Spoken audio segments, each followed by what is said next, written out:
hari. Ada apa dengan 40 hari? Karena ada juga orang melaksanakan kebaktian lewat 5 hari karena alasan belum berkumpul keluarga, karena alasan pemakaman belum rampung untuk dipugar, sehingga dilaksanakan lewat dari 5 hari sehingga 40 hari. Tapi tetap disebut kebaktian 40 hari, tidak disebutkan kebaktian 45 hari. Kenapa kebaktian 40 hari? Kenapa tidak 39 hari? Kenapa tidak 31, 32, 34 dan seterusnya? Kenapa 40 hari? Ada apa dengan 40 hari yang kita laksanakan? Kebaktian 40 hari, Bapak Ibu Saudara yang dikasih dalam Tuhan, bukan mereka-reka sesuatu untuk membayangkan sesuatu, tetapi mendasari sesuatu untuk memaknai sesuatu. Nabi Musa meriwayatkan perjalanan nenek moyang mereka di padang gurun untuk memperteguh iman generasi selanjutnya sebelum mereka masuk di tanah perjanjian, supaya mereka hidup di dalam Tuhan, supaya mereka jelas iman mereka, supaya mereka jelas tentang Tuhan yang mereka imani, siapa Tuhan itu sesungguhnya, yang dalam perjalanan dari Mesir ke tanah perjanjian itu harus mereka yakini bahwa itu adalah penyertaan Tuhan dan berkat Tuhan. Sebab Tuhan Allahmu memberkati engkau dalam segala pekerjaan tanganmu. Ia memperhatikan perjalananmu melalui padang gurun yang besar ini. Ke-40 tahun ini Tuhan Allahmu menyertai engkau, dan engkau tidak kekurangan. Sekali lagi masih ada apa dengan 40? Dan dalam Alkitab, Bapak Ibu Saudara, dari kitab Kejadian sampai Ibrani pasal 3 ayat 10, ada 23 kali disebutkan tentang bilangan 40. Ada berapa hal yang bisa kita ungkapkan, tidak seluruhnya karena terlalu banyak. Ketika air bah, Kejadian pasal 7 ayat 17, 40 hari dan Tuhan akan mencurahkan hujan. Dalam 1 Samuel pasal 17 ayat 16, Daud tampil di medan pertempuran melawan Filistin selama 40 hari. Lalu juga perjalanan ke tanah, dari tanah Mesir ke tanah perjanjian, bilangan 13 ayat 25, 14 ayat 34. Lalu ketika Yeskiel Nabi Allah itu dengan bertindak memperlakukan sesuatu dengan lambang, dengan simbol-simbol, dia lakukan itu selama 40 hari. Yeskiel 4 ayat 6. Lalu penghukuman Niniwe, Yohanes pasal 3 ayat 4. Demikian pun berkat hujan yang Allah curahkan, Kejadian 7 ayat 4 dan juga Kejadian 7 ayat 12. Dan Musa di Gunung Sinai, bahkan dia berpuasa di sana selama 40 hari. Keluaran 24 ayat 18, Keluaran 34 ayat 28, Ulangan pasal 9 ayat 9, kemudian Ulangan 9 ayat 11. Demikian pun perjalanan Elia di Gunung Horeb, 1 Raja-Raja 19 ayat 8, disebutkan 40 hari. Kemudian Yesus berpuasa, disebut dalam Matius pasal 4 ayat 2, selama 40 hari, bahkan 40 malam. Kemudian pengembaraan di padang gurun, Ulangan 2 ayat 7, Ulangan pasal 8 ayat 2. Tidak kalah ketika Yesus setelah kebangkitannya, sebelum dia naik ke surga, berapa hari dia menampakkan diri kepada para murid. Disebutkan dalam Kisah Para Rasul pasal 1 ayat 3. Kita bacakan demikian bunyinya. Kepada mereka yang menunjukkan dirinya setelah penderitaannya selesai, dan dengan banyak tanda ia membuktikan bahwa ia hidup. Sebab selama 40 hari ia berulang-ulang menampakkan diri dan berbicara kepada mereka tentang Kerajaan Allah.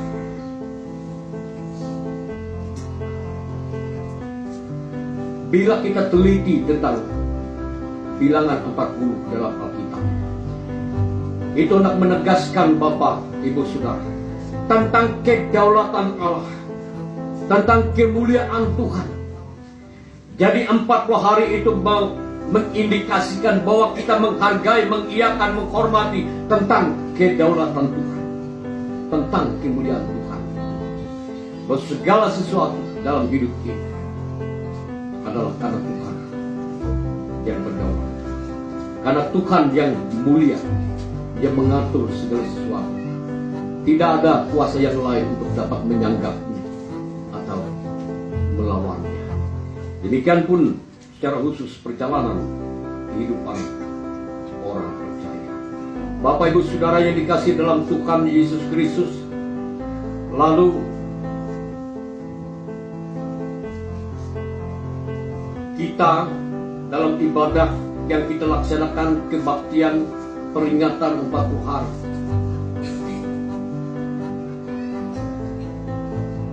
bukan mereka sesuatu untuk membayangkan sesuatu, tetapi untuk mendasari sesuatu, untuk memaknai sesuatu. Apa contohnya yang mereka sesuatu? Selepas ibadah peringatan 40 hari seperti ini dilaksanakan, lalu salah seorang dari anggota keluarga, anak tertua, dan anak tertua ini juga sudah punya cucu, dengan logat medannya karena dia terang-terangan, dia seorang yang baik, dia merasa tidak puas. Lalu setelah ibadah orang pulang, pendeta masih ngobrol sambil minum kopi, dia ungkapkan rasa hatinya kepada pendeta. Pak Pendeta, maaf, ada apa?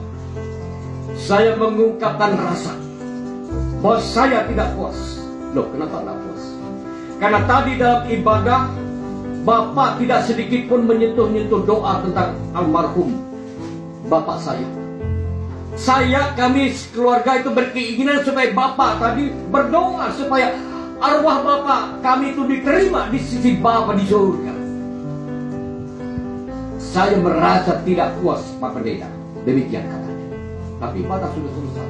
Tidak mungkin kumpulkan lagi. Mari kita doa sepakat lalu mendoakan arwah Bapak ini. Diberikan penjelasan, tapi dia tetap tidak terima.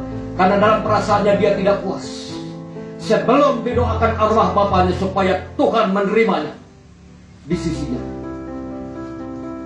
dia agak sekali lagi kebaktian 40 hari itu bukan mereka-reka sesuatu untuk membayangkan sesuatu, tetapi mendasari sesuatu untuk memaknai sesuatu.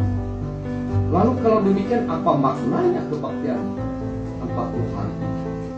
Dan kenapa disebut peringatan? Apa bedanya dengan mengenang? Mengenang itu kata sifat, pasif. Tapi peringatan itu kata kerja aktif. Mengenang belum tentu memperingati. Tapi peringatan ada unsur mengenang. Peringatan adalah titik awal untuk aktif melakukan sesuatu, mengerjakan sesuatu. Karena itu kebaktian 40 hari itu juga disebut mimesis. Istilah Yunani begitu. Mimesis itu artinya menjiplak. Menjiplak, menghidupkan kembali. Kalau mengenang, ya hanya dikenang, belum tentu dilakukan. Tapi kalau mimesis, berarti menghadirkan kembali untuk hidup. Untuk dihadirkan, menjiplak seorang tokoh yang diteladani. Lalu apa yang dijiplak? Apa yang mau dihidupkan? Yang mau dihidupkan itu tentu saja pengalaman imannya, pengalaman hidupnya dengan Tuhan. Kalau Musa meriwayatkan bagaimana perjalanan nenek moyang mereka, supaya mereka menjiplak, mereka menghidupkan kembali tentang Tuhan yang mereka, tentang Tuhan yang nenek moyang mereka imani. Meneladani perjuangan hidup mereka. Dalam susah senang itu kadang-kadang mereka merasa takut, merasa khawatir, merasa kecewa, merasa apa dengan Tuhan. Supaya itu tidak terjadi lagi. Jadi pengalaman iman yang luar biasa karena Tuhan menuntun, Tuhan memberkati itu. Sekarang kita akan memasuki tanah perjanjian. Sebab Tuhan Allahmu memberkati engkau dalam segala pekerjaan tanganmu. Ia memperhatikan perjalananmu melalui padang gurun yang besar ini. Ke-40 tahun ini Tuhan Allahmu menyertai engkau. Tuhan tidak membiarkan engkau. Dia menyertai engkau. Dan engkau tidak kurang suatu apa. Itu bukti. Jadi memaknai, mendasari untuk memaknai. Loh, apa dasarnya? Kenapa disebut mendasari? Karena kebaktian 40 hari itu, walau memang kita tidak mendoakan arwah orang mati, apalagi yang kita doakan? Kalau kita mendoakan arwah orang mati itu ketinggalan kereta. Kenapa? Karena palu sudah diketuk. Lalu apa lagi? Apa mau merubah hasil keputusan? Terlambat. Kalau mau berdoa pulang, ya berdoa selama hidup. Dan tentu saja yang berdoa itu bukan orang lain titip doa, tapi iman itu adalah unsur pribadi aku dengan Tuhan. Bukan aku dengan atau engkau dengan Tuhan lalu dititipkan kepada orang lain. Tapi imanku, hubunganku pribadi dengan Tuhan. Tidak ada sesuatu pun yang lain di luar itu yang akan mempengaruhi, akan merubah. Karena itu adalah keputusan aku pribadi dengan Tuhan. Dan bagaimana doa manusia yang tidak sempurna akan mendoakan arwah orang mati supaya sekiranya Tuhan memindahkan. Berarti kalau demikian ada keraguan. Mendoakan arwah orang yang mati, orang yang kita kan, itu berarti kita ragu bahwa dia itu belum pasti selamat. Tapi kalau pasti selamatlah, apalagi yang didoakan? Apa yang kita doakan? Bahkan Yesus sendiri telah mendoakan dalam Injil Yohanes pasal 17 ayat 20. Bukan hanya untuk mereka ini saja, untuk Yesus mengatakan kepada murid-murid, tetapi kepada semua orang yang percaya pada pemberitaan mereka ini. Itu berarti termasuk bagi saya yang telah karena pemberitaan itu menerima kabar sukacita dalam Yesus. Itu berarti bahwa orang yang dikasihi oleh keluarga rumah tangga ini telah menerima Yesus menjadi juru selamat. Aku berdoa untuknya.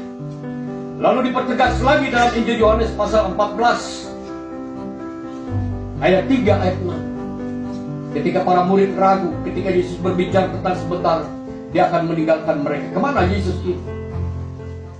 Beritahukan, tunjukkan jalan itu supaya kami tahu jalannya ke sana. Tidak perlu aku tunjukkan. Aku pergi ke sana untuk menyediakan tempat bagimu. Dan suatu saat aku akan kembali, aku menjemput kamu, membawa kamu supaya di mana aku berada, di situ juga engkau berada. Jadi kalau Yesus itu di surga, orang yang percaya padanya juga di surga. Bapak ibu saudara saat ini percaya tidak Yesus itu di mana? Di surga atau di neraka? Kalau dia di surga, di mana aku berada, kamu pun berada. Orang yang percaya padaku juga berada. Apa yang perlu lagi yang kita doakan untuk dia? Yang percaya pada Yesus. Bahkan tadi dalam Injil Lukas pasal 23 ayat 43, apa penegasan Yesus? Hari ini juga engkau bersama dengan aku di dalam Firdaus.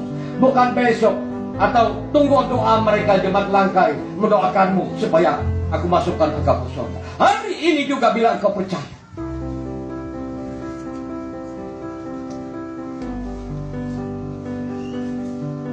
Lalu kalau bukan mendoakan arwah orang mati, atau ada juga bahwa 40 hari itu ada dibayangkan, ada pemahaman Nike Hayawa Hadir Roh Hadir Nike lagi kentayangan.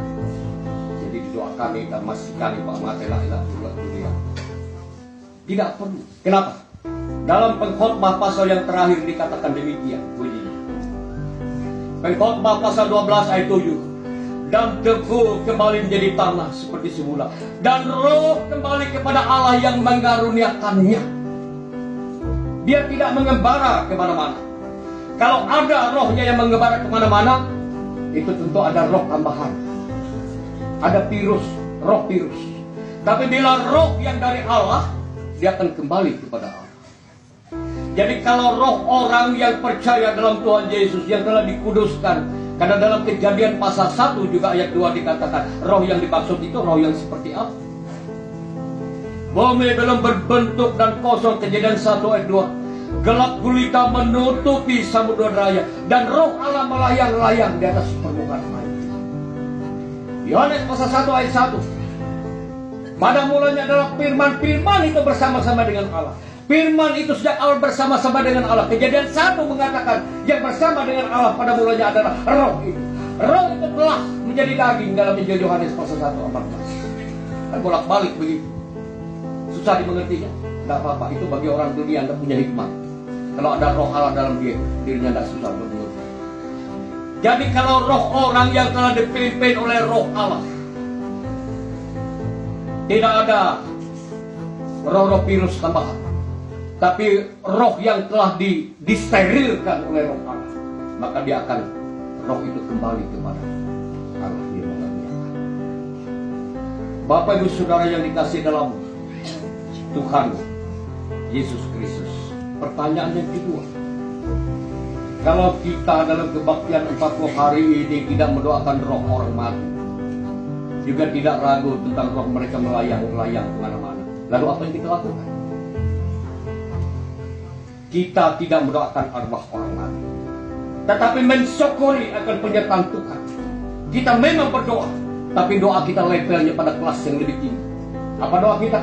Doa syukur Tuhan karena anugerah-Mu, karena jaminan-Mu. Engkau menjamin bahwa setiap orang percaya itu tidak mengalami mati. Amin. Tidak mati. Kita bersyukur karena iman, karena percaya, karena jaminan Tuhan. Karena Yesus yang menjamin, Yohanes 11 ayat 25. Akulah jalan dan kebangkitan dan hidup. Barang siapa percaya kepadaku, ia akan hidup walaupun dia telah mati. Jadi orang yang percaya tidak pernah mati-mati. Tapi yang mati di sini dalam arti, yang mati di sini bukan mati secara fisik. Kalau Yesus berkata bahwa walaupun ia mati, dia tetap hidup, yang dimaksudnya adalah bukan hanya mati secara fisik, tapi mati dalam arti yang rohani. Jadi orang percaya itu tidak akan pernah mati, walaupun dia mati secara fisik, tapi secara roh, secara iman, dia tetap hidup. Dia tetap hidup bukan karena doa kita, tapi karena doa Yesus Kristus, karena jaminan yang telah diberikan. Itu yang kita syukuri, syukur Tuhan. Terima kasih Tuhan, bahwa Ibu terkasih ini telah Engkau terima, telah Engkau nyatakan seperti seorang yang di sebelahmu karena kasihmu, karena iman. Hari ini juga Engkau bersama-sama aku dalam. Yang kedua, bahwa kebaktian 40 hari ini sekaligus adalah momen penting. Momen penting untuk mempertegas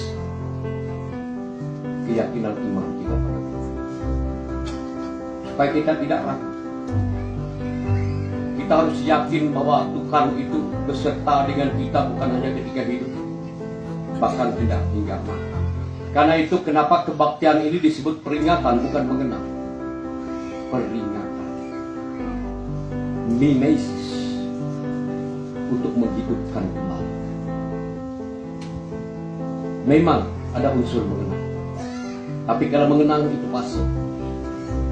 Tapi peringatan sebagai momen penting, bahwa apa yang kami peringati itu untuk kami hidup, untuk kami maknai, untuk kami teladani. Terharu kita melihat, saya termasuk begitu melihat walaupun sekilas biodata. Itu yang dihidupkan. Orang yang telah mati tapi jiwanya, imannya tetap hidup, dan itu akan dihidupkan, dijiplak oleh anak cucu menantu cucu dan kita semua sebagai umat Tuhan. Kita teladani menjadi bagian kehidupan kita. Karena itu ibadah 40 hari itu juga dapat disebut sebagai sebuah keniscayaan. Kenapa disebut keniscayaan? Keniscayaan itu berarti suatu kepastian, tidak dangkal, tidak bisa tidak. Karena perjalanan hidup ini mengandaikan suatu perjalanan umat Tuhan dari Mesir ke tanah perjanjian, mengandaikan hidup orang beriman ini dari Mesir dunia ini ke tempat kekekalan. adalah dalam rangkaian pembenaran, penyertaan, dan berkat Tuhan. Walaupun di tengah-tengah perjalanan kita sebagai manusia tidak jarang tidak melihat, tidak merasa seolah banyak hal yang tidak nyaman. Tapi justru dalam semuanya itu Tuhan mau mengajar kita untuk lebih dewasa. Kenapa harus menderita? Kenapa harus kekurangan air? Kenapa harus begitu lama? Kenapa harus 40? Tidak langsung saja sedetik langsung sampai tanah perjanjian. Tidak usah mesti berperang dengan bangsa-bangsa yang ada di sekitar, tapi lewat perjuangan. Itu hendak mengatakan kepada kita bahwa hidup ini adalah perjuangan. Tapi perjuangan yang disertai oleh Tuhan, sebuah keniscayaan. Karena berdasarkan pengalaman iman telah terbukti bahwa sejak keluar dari tanah Mesir ke tanah perjanjian ini, ada buktinya, ada maknanya, ada faktanya bahwa itu adalah pekerjaan Tuhan. Hendak membuktikan kepada kita bahwa hidup ini juga adalah sebuah keniscayaan, sebuah kepastian, sebuah atau sesuatu yang tidak mungkin tidak, hingga kala nanti Tuhan ada beserta dengan kita. Bila dengan catatan kita hidup di dalamnya. Karena untuk itulah Musa mengingatkan atau menutur kembali makna perjalanan kehidupan nenek moyang mereka, agar mereka bisa hidup dengan benar. Mereka tidak menyimpang, mereka tidak goyah, tapi mereka selalu kuat dan meyakini akan penyertaan Tuhan. Tuhan memberkati keluarga rumah tangga ini untuk mendasari dan memaknai hidup, untuk menjadikannya mimesis, menghidupkan kembali pengalaman iman orang yang pernah ada bersama dengan kita, untuk selalu hadir tidak pernah mati, tapi ada, dan itu menjadi bagian kita yang terus membaharui, menguatkan kita hidup baik dan benar di dalam Tuhan. Selamat memperingati 40 hari. Tuhan berkati kita semua.